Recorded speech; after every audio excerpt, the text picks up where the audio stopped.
अनंत चतुर्थीच्या दिवशी फलटण येथे सर्वच मंडळाच्या मिरवणुका मोठ्या उत्साहात पार पडल्या असून सर्व मंडळी मुख्य रस्त्यावरून गजानन चौक ते एकत्र येऊन राम मंदिर येथून बाणगंगा नदीच्या खालून कॅनलकडे मोठ्या वाजत गाजत उत्साहात आकर्षक देखाव्यासह शांततेच्या मार्गाने मिरवणुका पार पडल्या।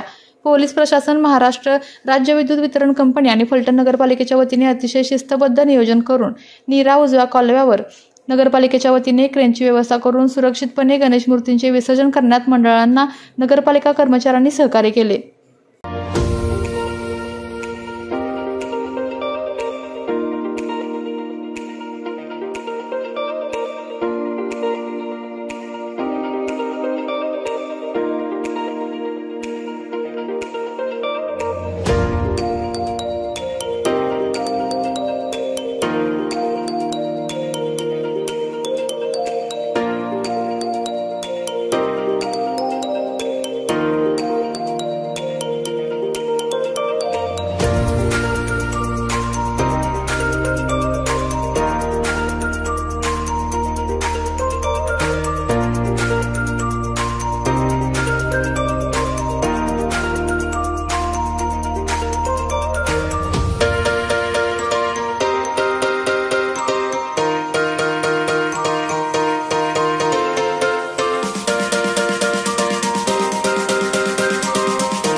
आपल्या तालुक्यातील जिल्ह्यातील बातम्या सर्वप्रथम पाहण्यासाठी आजच सातारा न्यूजला YouTube चॅनलवर सबस्क्राइब करा, लाईक करा, शेअर करा आणि बेल आयकॉन प्रेस करायला विसरू नका।